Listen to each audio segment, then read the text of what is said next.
Finding out the centroid of I section. I section भी बेटे इसे बोल सकते हैं, या it is a combination of three parts. This is upper flinch, lower flinch and mid part is the web. तो flinch या web की फॉर्म में भी इसकी डिमेंशन दी जा सकती हैं, या बेटे वो सीधा ही आई सेक्शन बोल देगा और उसकी डिमेंशन हमें दे देगा। सबसे पहला जो बेटे इसमें हमें काम करना पड़ेगा, सबसे पहले तो आपको ये जजमेंट लेनी चाहिए बेटे ये सेक्शन कैसा है। जैसे मैंने लास्ट टाइम आपको एग्जांपल लिया था non symmetrical, but this figure is a symmetrical section. Symmetrical section है बेटे। और सिमेट्रिकल सेक्शन कौन सा होता है बेटे? जिसके दो बराबर इक्वल पार्ट्स बन जाए। तो इसका मतलब इसके दो इक्वल पार्ट्स कौन से बनेंगे बेटे? इस एक्सिस के about, let's say this is the axis, इस एक्सिस के आसपास ये सिमेट्रिकल है। और सिमेट्रिकल सेक्शन का बेटे एक आपको बहुत बड़ी बात बता दूं, सिमेट्रिकल सेक्शन में का मेन पॉइंट एडवांटेज वाला ये है कि C G always lie on the symmetrical axis. क्या बोल रहे? C G always lie on the symmetrical axis. ये बात को याद रखना बेटे। तो इससे हमारा जो काम है ना वो आधा हो जाता है बेटे। सिमेट्रिकल एक्सिस के ऊपर हमारा सी जी का पॉइंट आएगा। तो अगर मुझे सिमेट्रिकल एक्सिस पता चल गया तो इसका मतलब मुझे एक्स बार या वाई बार में से एक की कैलकुलेशन करने की ज़रूरत नहीं पड़ेगी। और वही बेटे step by step, first step for C G क्या होता है या सेंट्रोइड क्या होता है? To break the given part in simple parts. Simple parts कौन से बनेंगे बेटे? सिंपल पार्ट्स बनाने के लिए मुझे क्या करना पड़ेगा? यस, पहला पार्ट, फिर यहाँ से भी हॉरिजॉन्टल ले लिया बेटे, ये दूसरा पार्ट और ये तीसरा पार्ट। तो पहले वाले में दो पार्ट थे, इसमें तीन पार्ट बन गए। और तीन पार्ट हमने बना लिए, 1 2 3 रेक्टेंगल्स बना लिए बेटे। और इस फिगर को हमने तीन पार्ट्स में ब्रेक कर दिया और उनके नाम दे दिए, part number 1, part number 2, part number 3। Second step याद है बेटे? रेफरेंस एक्सिस, जिससे मुझे सारी डायमेंशंस नापनी है। तो मैंने क्या बोला था? Extreme left. एक्सट्रीम लेफ्ट बेटे कौन सा है? ये वाला। तो इसका मतलब this is my reference axis and extreme bottom, this is my reference axis for measuring value y इस एक्सिस से नापी जाएंगी और x की वैल्यू बेटे इस एक्सिस से नापी जाएंगी। इसको मतलब मैं इसको y बोल सकता हूँ और इसको x भी बोल सकता हूँ। This is the reference axis. तो रेफरेंस एक्सिस का बेटे मुझे पता होना चाहिए, अदरवाइज मैं डायमेंशन मेजर नहीं कर पाऊंगा। अब पार्ट 1 की बेटे आपको डायमेंशंस पता ही है। पार्ट 1 की डायमेंशंस क्या है? ये मुझे सबसे इंपॉर्टेंट पार्ट ही ये बेटे, पार्ट 1 का मुझे डायमेंशंस पता होनी चाहिए। पार्ट 1 की डायमेंशन है 60 एंड 7.5। सेकेंड पॉइंट, पार्ट 1 का सी जी कहाँ पे होगा बेटे?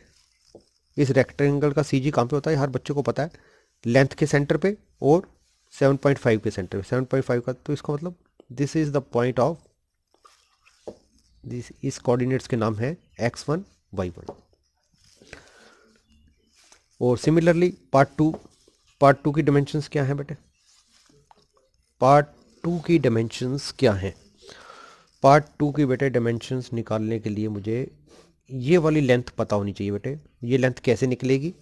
ये लेंथ निकलेगी 160 माइनस 7.5 माइनस 10।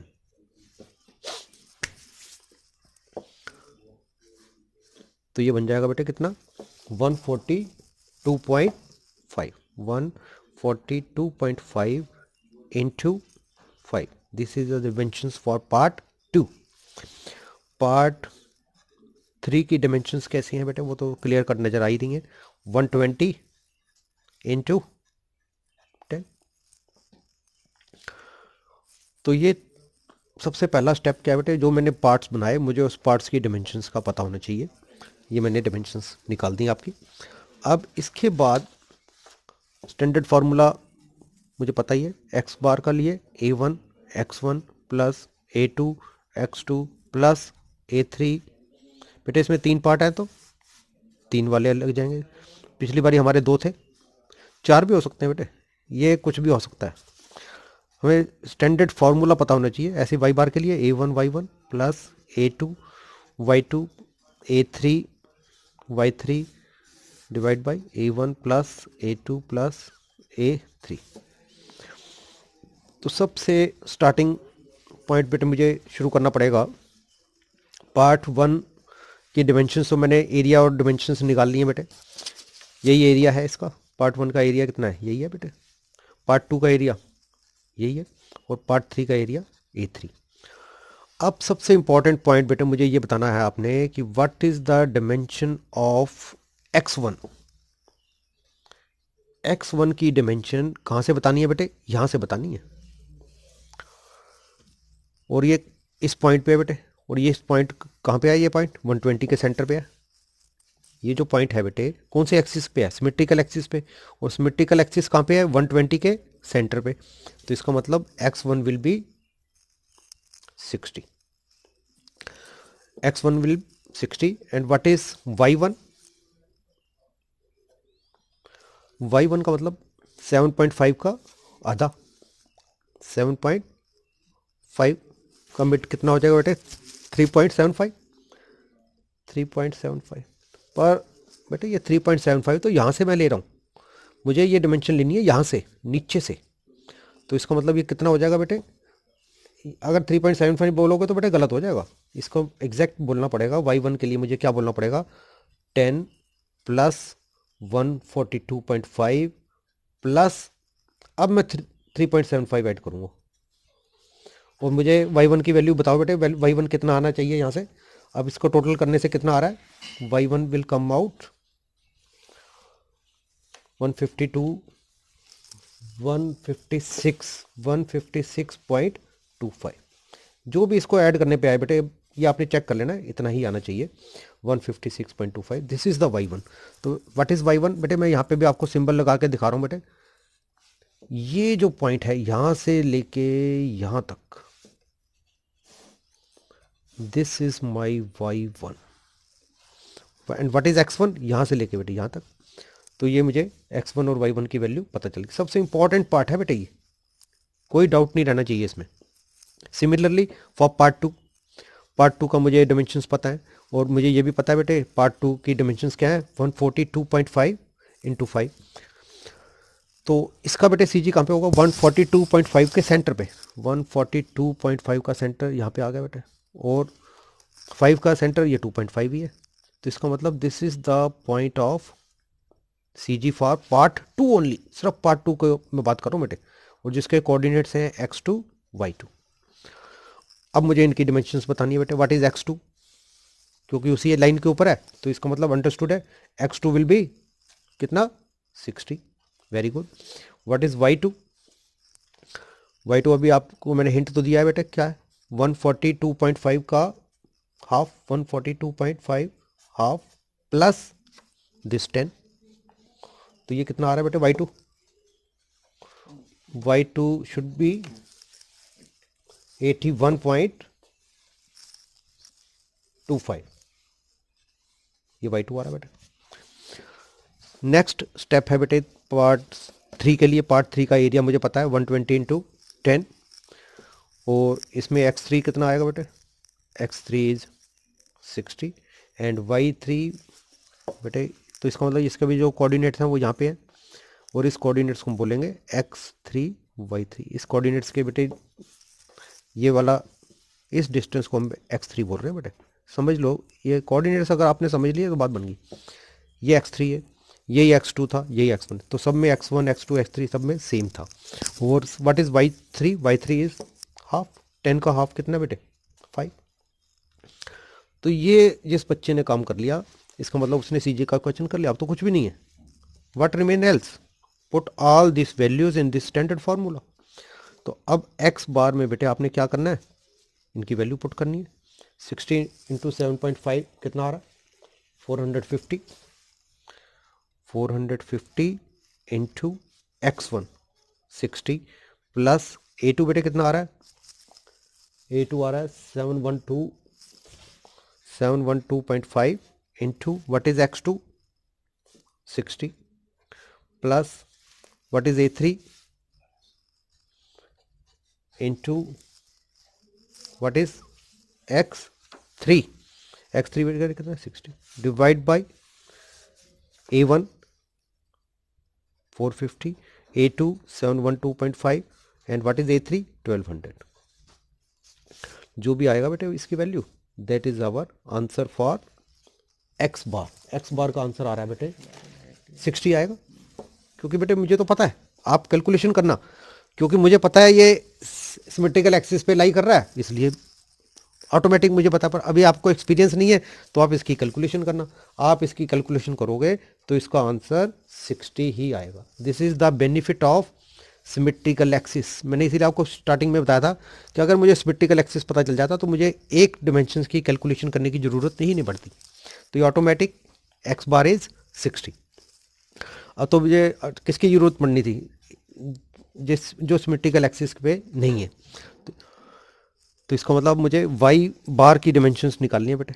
वाई बार की डिमेंशन कैसे निकलेगी a1 की वैल्यू रखनी पड़ेगी बेटे। a1 कितना है यही 450 इंटू y1 कितना है बेटे 156.25 प्लस a2 कितना है बेटे 712.5 into what is y2 is 81.25 what is y2 81.25 plus a3 बेटे 1200 इंटू y3 कितना बेटे 5 बस नीचे वही सब सेम बेटे। देखो a1 a2 a3 एक्स बार में भी था यही same area total area what is a1 a2 a3 this is the total area of this figure 450 plus 712.5 plus 1200 and ये बेटे हमारा जो आंसर आएगा it will come out 56.80 is the answer for y bar।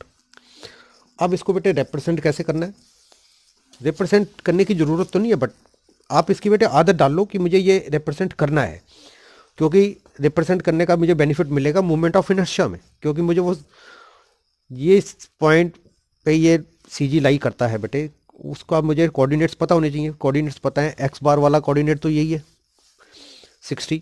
What is why बार इस reference axis से नापना बेटे कितना नापना है 56.80 और ये बेटे y2 से ऊपर होगा या नीचे होगा ये 56.8 जो है बेटे इसका मतलब it should be less than 81.25 तो इसका मतलब मैं अप्रॉक्सीमेटली यहाँ पे ले लेता हूँ बेटे रफली ले रहा हूँ डोंट बॉदर कि मैंने यहाँ पे क्यों ले लिया मैंने इस पॉइंट को ले लिया और इसका मतलब this point is my Y bar और जिसकी डिमेंशंस कितनी है वाई बार की डिमेंशन कितनी है बेटे 56.80 और यहाँ पे क्यों लिया है क्योंकि ये y2 से कम था 81.5 वाली तो डिमेंशन ये है तो 81 से नीचे ही रहेगा वाई बार तो और ये वाला जिस इसके जो इस पॉइंट के बेटे जो कोऑर्डिनेट्स हैं इस पॉइंट के जो कोऑर्डिनेट्स हैं ये ही मेरा एक्स बार वाई बार है जो सेंट्रोइडल ऑफ दिस सेक्शन है और जिसके कोऑर्डिनेट्स ये दिए हुए हैं। बुक में बेटे शायद उसने एक्स बार की कैलकुलेशन नहीं करी क्योंकि उसने आपको ये पॉइंट ही बता दिया है कि सिमेट्रिकल एक्सिस पे ही होता है। मैंने जो पॉइंट यहाँ पे लिखा था ना C G always lie on the symmetrical axis तो इस एक्सिस की डिमेंशन एक्स बार है एक्स बार कितना है 60 और ये कैलकुलेशन आपके लिए मैंने एक्स्ट्रा एक एक्सपोजर दे दिया है कि कैलकुलेशन करके भी आप ये 60 निकाल सकते हो। अगर किसी बच्चों को ये पॉइंट भूल गया कि सिमेट्रिकल एक्सिस का क्या फ़ायदा है या क्या बेनिफिट है फॉरगेट अबाउट दैट तो do the simple work and do your calculation and this will be the all about how to find the centroid of I section or web and flange and web section. So this is all about this. Thank you.